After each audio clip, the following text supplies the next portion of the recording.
ব্যক্তি হচ্ছেন সেনাপ্রধান জনাব ওয়াকারুজ্জামান। তিনি একটা বক্তৃতা করেছেন, তার অনেকগুলো অ্যাসপেক্ট আছে, সেটা নানামুখী বিশ্লেষণ হচ্ছে, তার বক্তব্যকে সমর্থন করছে অনেকে, কেউ সিরিয়াসলি বিরোধিতা করছেন, সমালোচনা করছেন, কেউ মিক্সড ফিলিং। আমার নিজেরও ঠিক আছে, তার পুরো বক্তৃতাটার একটা ডিটেলড অ্যানালিসিস আমি করব খুব সহজেই। কিন্তু তার আগে আরেকটা ইস্যু নিয়ে তিনি কথা বলেছেন, পলিটিক্যাল ইস্যুস বা এই ধরনের বিষয় নিয়ে, ব্যাপারগুলো নিয়ে বিস্তারিত কথা বলবো, কিন্তু খুব দ্রুত একটা কথা বলে রাখা দরকার বলে মনে করি, কারণ আজ সেই বিশেষ দিন, সেটা হচ্ছে আজ বিডিআর হত্যাকাণ্ড 25 ফেব্রুয়ারি। সেই দিনটা আজকে বাংলাদেশের ইতিহাসে খুব ভয়ঙ্কর একটা দিন।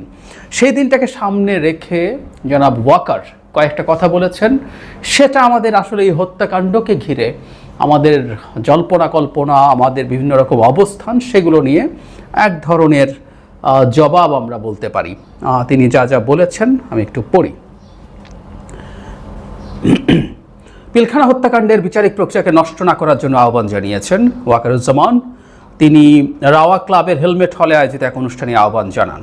তিনি এভাবে বলেন যে আজকে একটা বেদনা বিধুর দিবস। 2009 সালের 25 ফেব্রুয়ারি আমরা এই 27 জন চৌকস সেনা অফিসার এবং শুধু তাই নয়, তাদের কিছু পরিবারবর্গের সদস্যদের আমরা হারিয়েছি। এখানে আমার আসার সময় ছবিগুলো আমি দেখছিলাম, এই ছবিগুলো আপনারা অনেক ছবিতে দেখেছেন, কিন্তু এগুলো আমার চাক্ষুষ দেখা, আমি একটা চাক্ষুষ সাক্ষী এই সমস্ত বর্বরতার। সেনাপ্রধান বলেন, একটা জিনিস আমরা সবসময় মনে রাখতে হবে, বর্বরতা কোনো সেনা সদস্য করেনি, সম্পূর্ণটাই তদানীন্তন বিডিআর সদস্য দ্বারা সংঘটিত, ফুল স্টপ। এটাই খুব আলোচিত হয়েছে। তিনি আমি এই জায়গাটা আবার পড়ি, এই বর্বরতা কোনো সেনা সদস্য করেননি, সম্পূর্ণটাই তদানীন্তন বিডিআর সদস্য দ্বারা সংঘটিত, ফুল স্টপ। এখানে কোনো ইফ এবং বাট নেই।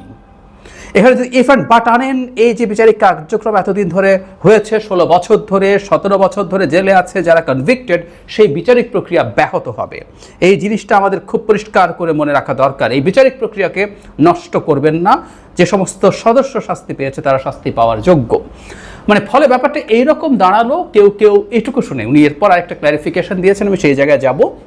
এটুকু শুনে মনে হচ্ছে যে এতদিন পর্যন্ত যেভাবে এই বিচারিক প্রক্রিয়াকে দেখা হয়েছে, যেভাবে হত্যাকাণ্ডটাকে দেখা হয়েছে, সেটাকে তিনি পুরোপুরি এন্ডোর্স করছেন। একটা আলাপ সম্ভবত আমাদের জনপরিসরে ছিল যে সেনা অফিসারদের হত্যাকাণ্ড অন্য কেউ ঘটিয়েছে, বিডিআর সদস্যরা না।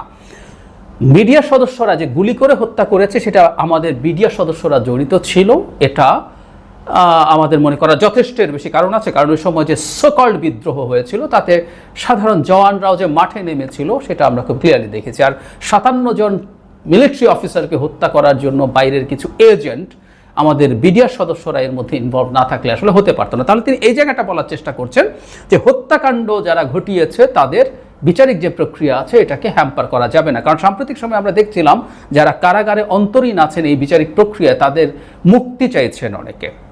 এরপর তিনি যে জায়গাটা বলছেন খুবই জরুরি। সুতরাং আমাদের অন্য যে আর্গুমেন্ট আছে সেটাকে উনি আসলে অ্যাড্রেস করছেন।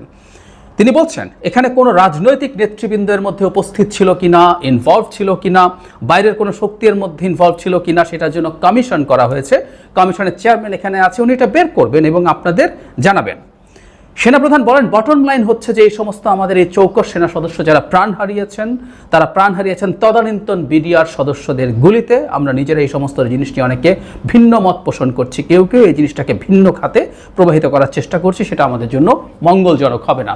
তার মানে রাজনৈতিক নেতৃত্বের মধ্যে থাকা, বিদেশি কোনো ইনভলভমেন্ট থাকা, উনি এটাকে কিন্তু ডিনাউন্স করছেন না, এটাকে নাকচ করছেন না। এটা আছে এবং এটার জন্য উনি কমিশন প্রধানের উপস্থিতিতেই বলছেন যে কমিশন প্রধান আমরা জানি সাবেক বিডিআরের একজন মহাপরিচালকের নেতৃত্বে, জেনারেল ফজলুর রহমান, তার নেতৃত্বে একটা কমিটি তৈরি করা হয়েছে, কমিশন তৈরি করা হয়েছে, যারা এই হত্যাকাণ্ডের ওই জায়গাগুলো দেখবেন। এবং আমাদের সেনাপ্রধান সেটা কেউ ডিনাউন্স করছেন না। এবং আমরা এটাও মনে করি যে এই জিনিসটা আসলে খুঁজে বের করা দরকার, কারণ আমাদের জাতীয় নিরাপত্তার সাথে এটা খুব বড়ভাবে সম্পৃক্ত। সুতরাং অ্যাপারেন্টলি মনে হবে যে এই কমিশন বা এই মানে অনেক জায়গায় হেডলাইন যেভাবে এসছে, তাতে মনে হয় যে এর সাথে কোনো রকম কোনো অন্য ইনভলভমেন্টকে তিনি নাকচ করছেন না। তিনি আসলে নাকচ করছেন না, কিন্তু হত্যাকাণ্ডগুলো যে বিডিআর সদস্যরা ঘটিয়েছে তৎকালীন, সেটাকেই তিনি জোর দিয়েছেন। এবং সেই বিচারিক প্রক্রিয়া যেভাবে চলছে সেটাকে চলতে দিতে হবে, এই ধরনের আর্গুমেন্ট তিনি করছেন। এবং এটা আমার কাছে সঠিক বলেই মনে হয়। তবে এইটুকু সত্য, যেসব বিডিআর জওয়ান সে সময় এসব ক্ষেত্রে অ্যাকিউজড হয়েছেন, তাদের মামলাগুলি একটু রিভিজিট করা দরকার বলে আমি মনে করি। শেখ হাসিনার সময় আদালত যেভাবে চলেছে, যা চলেছে, তাতে সত্যিকার অর্থে কোনো নিরপরাধ মানুষ ওখানে আটকা পড়ে গেছেন কিনা, তাকে অ্যাকিউজ করা হয়েছে কিনা, সেই ব্যাপারগুলো আসলে একটু দেখা দরকার আছে। আর শুধুমাত্র গুলি করাও না, আসলে বিদ্রোহ ইটসেলফ একটা ভয়ঙ্কর অপরাধ, সেই অপরাধগুলোও তলিয়ে দেখা দরকার। কারণ আমাদের ভবিষ্যতে আমাদের এই ধরনের বাহিনীগুলো শৃঙ্খলা রক্ষা করার জন্য বিচার ঠিকঠাক মতো হতে হবে। তাদের জীবনে অনেক ডিজাস্টার ঘটেছে, অনেকের জীবন খুব খারাপ পরিস্থিতির মধ্যে দিয়ে যাচ্ছে, কিন্তু সেটা যাতে বিচারিক প্রক্রিয়াটার ঠিকঠাক মতো চলে, সুতরাং একটু রিভিজিট করা দরকার আছে। কিন্তু এটা বলার সম্ভবত কোনো সুযোগ নেই যে বিডিআর জওয়ানরা কোনো হত্যাকাণ্ড ঘটায়নি ওই সময়।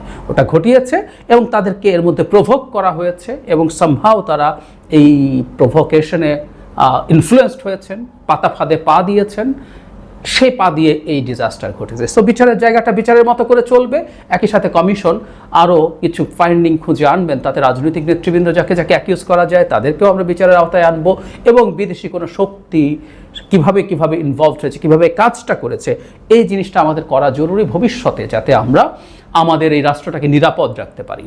আমরা খেয়াল করব যখন একটা প্লেন ক্র্যাশ করে, প্রায় সব ক্ষেত্রে সব মানুষই মারা যায়, কিন্তু প্লেন ক্র্যাশটার ইনভেস্টিগেশন খুব সিরিয়াসলি করা হয়। আমি একটা প্রোগ্রাম দেখতাম, এয়ার ক্র্যাশ ইনভেস্টিগেশন, আপনারা অনেকেই হয়তো দেখেছেন, ন্যাশনাল জিওগ্রাফিকে সম্ভবত দেখাতো রেগুলারলি। ইভেন সমুদ্রে যে প্লেনটা ক্র্যাশ করেছে তার প্রতিটা টুকরো খুঁজে বের করে আনার চেষ্টা করা হয় to find the reason of that accident. কারণ হচ্ছে একটা অ্যাক্সিডেন্ট যদি আমরা বুঝতে পারি, তাহলে পরবর্তী ফ্লাইটগুলো, পরবর্তী প্লেনের ডিজাইনগুলো বা অন্যান্য ম্যানেজমেন্টগুলো আমরা ঠিক মতো করতে পারবো, যাতে এই ধরনের দুর্ঘটনা অ্যাভয়েড করা যায়। সুতরাং এই কমিশন এবং এর মধ্যে বিদেশি ইনভলভমেন্ট আছে কিনা, যারা বাংলাদেশের এই রকম ভেতরে ঢুকে এভাবে আমাদের এতজন সেনা অফিসারকে হত্যা করতে পেরেছে, আমাদের ভবিষ্যৎ নিরাপত্তার জন্য সেটাও খুঁজে বের করতে হবে।